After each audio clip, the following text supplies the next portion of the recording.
Good evening friends, welcome back to astro Modi. Astro Modi में आपका हार्दिक स्वागत है।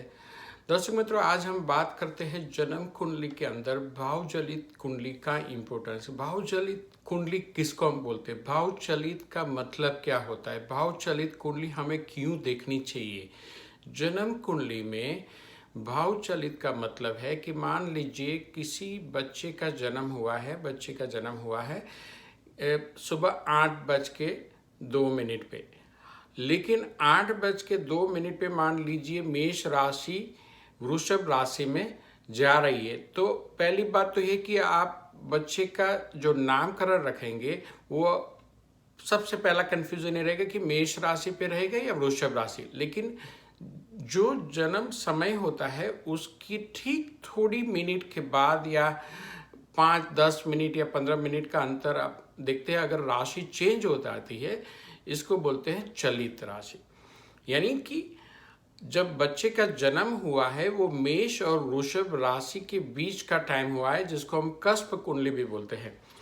लेकिन अब जन्म कुंडली में कोई भी एक राशि के ऊपर आपकी जन्म कुंडली बन गई है और आपको मालूम नहीं कि आज से 20 साल पहले, 30 साल पहले, 50 साल पहले जब आपका जन्म हुआ था, तब चंद्र कौन सी पोजीशन में, कौन सी डिग्री में, कौन सी राशि में थे।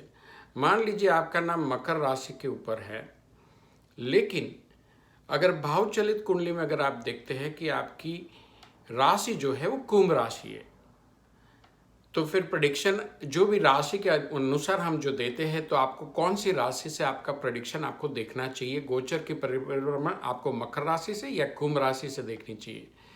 काफ़ी ऐसी कुंडलियां देखी कि मान लीजिए कि आपका कन्या लग्न की जन्म कुंडली है, सिंहस्थ गुरु 12th हाउस में है और वो सिंहस्थ गुरु 4 डिग्री का है और वो वक्री पोजीशन में है।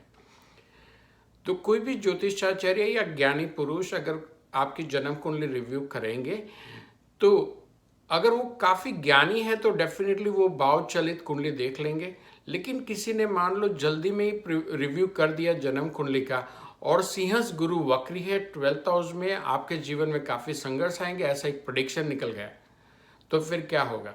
लेकिन आपके जीवन में संघर्ष है ही नहीं, तो या तो जन्म कुंडली में प्रॉब्लम है या तो आपकी जो प्रेडिक्शन आपने जहाँ से सुनी है वहाँ प्रॉब्लम है। तो कहने का मतलब क्या है कि जन्म कुंडली में अगर जन्म कुंडली हमारी एक्यूरेट है या नहीं है, उसकी एक्यूरेसी चेक करनी है, 9 ग्रहों की पोजीशन चेक करनी है, 9 ग्रहों की एक्यूरेसी चेक करनी है, तो हमें सिर्फ और सिर्फ भावचलित कुंडली से मालूम पड़ता है। जैसे मैंने अभी एग्जांपल दिया कि मैंने एक युवक की कुंडली देखी थी, कन्या लग्न है, सिंहस्थ गुरु 4 डिग्री का वक्री पोजीशन में है।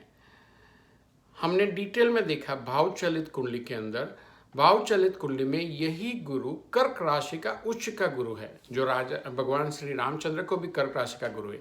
यानी यहाँ से जमीन और आसमान का एक अंतर हो जाता है जब हम प्रेडिक्शन देते हैं।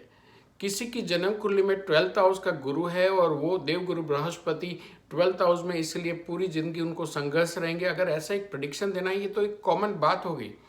लेकिन प्रेडिक्शन जब हम देते हैं तो सबसे पहला ये जरूरी है कि हमें भावचलित कुंडली देखनी चाहिए। अगर 12th हाउस में जो जुपिटर है वो मार्गी पोजीशन में है, तो भावचलित के अंदर वो कर्क राशि का नहीं रहेगा। लेकिन 12th हाउस का गुरु वक्री पोजीशन में है, वक्री यानी यू टर्न मार के पीछे की राशि की तरफ देवगुरु बृहस्पति परिभ्रमण कर रहे हैं। ये जो कुंडली मैं बता रहा हूँ, कन्या लग्न की कुंडली में 12th हाउस में देवगुरु बृहस्पति की जो परिस्थिति है वो वक्री पोजीशन है और वो कर्क राशि की तरफ प्रयाण करते हैं और भावचलित में कर्क राशि का उच्च का गुरु है। सो दर्शक मित्रों, भावचलित कुंडली ये बताती है कि आपकी चंद्र राशि कस्प है, यानी मान लो जो भी आपकी राशि है, वृषभ राशि है और आपका भावचलित कुंडली में चंद्र मिथुन राशि में हो जाता है। काफ़ी ऐसी कुंडलियाँ देखिए कि उसमें ये मालूम पड़ता है कि जन्म कुंडली के अंदर शनि राहु का श्रापित दोष है, जन्म कुंडली के अंदर गुरु राहु का चांडाल योग है, जन्म कुंडली के अंदर चंद्र राहु का ग्रहण योग है, जन्म कुंडली के अंदर चंद्र शनि का विष योग है। लेकिन भावचलित में ये श्रापित दोष होते नहीं है।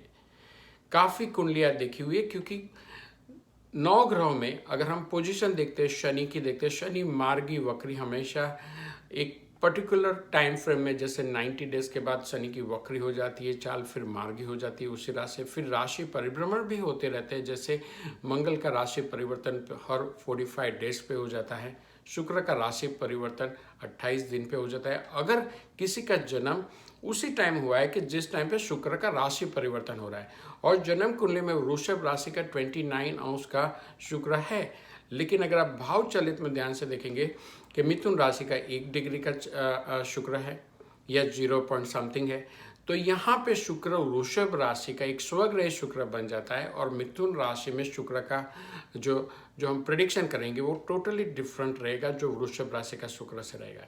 सो दर्शक मित्रों, यहाँ सबसे पहले ये देखना जरूरी है कि आपका जन्म लग्न कौन सा है। आपका जन्म लग्न मान लो कर्क लग्न है, लेकिन भाव चलित कुंडली में आपका जन्म लग्न ही सिंह हो जाता है, या तो आपका जन्म लग्न पीछे की राशि का है, क्योंकि जन्म लग्न हर 1.5 घंटे पे चेंज हो जाता है। तो अगर जन्म लग्न चेंज होता है उसी टाइम पे आपका जन्म हुआ है, तो आपका जन्म लग्न भी एक कस्प हो जाता है। तो यहाँ पे संभावना ये है कि 9 ग्रहों में से कोई भी एक ग्रह जब वक्री या मार्गी पोजीशन में होता है, खास तौर पे शनि और देवगुरु बृहस्पति की पोजीशन किसी कुंडली में वक्री है, तो हमें ये देखना बहुत जरूरी है कि भाव चलित पे उसकी पोजीशन क्या होती है, क्योंकि भाव चलित के आधार के ऊपर आपकी महादशा का भी डिटेल एनालिसिस होता है। मान लीजिए आपकी जन्म कुंडली में शनि की महादशा है और जन्म कुंडली में शनि एक श्रापित दोष में है, लेकिन भाव चलित के अंदर शनि श्रापित दोष के अंदर नहीं है, तो यानी कि आपकी शनि की महादशा बहुत अच्छी जाएगी। लेकिन किसी ने उसकी डिटेल एनालिसिस अगर नहीं की है कि भाव चलित कुंडली में शनि की पोजीशन क्या है, मान लो आपकी बुध की महादशा चल रही है, तो सबसे पहले जन्म कुंडली में बुध की पोजीशन देखनी चाहिए। और जन्म कुंडली में आपका बुध के साथ बुध का मित्र राहु अगर है, फिर भी आप बोलेंगे नहीं, बुध राहु एक बुद्धिहीनता योग हो गया और आपकी बुध की महादशा में आपका प्रोग्रेस नहीं होगा। लेकिन हमें ये भी देखना है कि भाव चलित में बुध राहु है या बुध राहु अलग अलग हाउस में है। सो दर्शक मित्रों, this is all about the importance of the भाव चलित कुंडली। जन्म कुंडली के अंदर 9 ग्रह की पोजीशन हमेशा से, यानी जन्म के समय एक पर्टिकुलर कस्प डिग्री में अगर आ जाती है, तो भाव चलित में कोई ना कोई एक ग्रह आपका पीछे या आगे के हाउस में चला जाता है। चंद्र राशि बदलता है हर 2.5 दिन के अंदर, तो अगर मान लो उसी टाइम पे आपका जन्म हुआ है तो चंद्र राशि कस्प हो जाती है। जन्म लग्न हर 2 घंटे में चेंज होता है, तो अगर उसी टाइम पे चेंज हो गए, किसी का जन्म है कन्या लग्न और तुला लग्न के बीच में, या तुला लग्न और वृश्चिक लग्न, तो आपको कौन सा जन्म लग्न देखना चाहिए, कौन सी चंद्र राशि देखनी चाहिए, या आपकी जन्म कुंडली के श्रापित दोष रियल में श्रापित दोष है, या तो आपकी जन्म कुंडली के अंदर जो दिख रहा है गज केसरी योग जो दिख रहा है वो रियल में गज केसरी योग है। उसकी हमें एक बैकअप एनालिसिस हमें भाव चलित में देखनी चाहिए, और भाव चलित के आधार पे हमें महादशा, विश्वंतरी महादशा या अंतरदशा या प्रत्युंतर दशा देख के हमें एक प्रेडिक्शन देना चाहिए। सो दर्शक मित्रों, if you have any question regarding भाव चलित कुंडली and if you don't have that format in your birth chart, just put your date of birth and all the details, place of birth and time of birth into the comment box. We'll get back to you with your भाव चलित format and we'll give you an accurate prediction. Thank you so much once again for watching Astro Modi, and you have a wonderful rest of the day.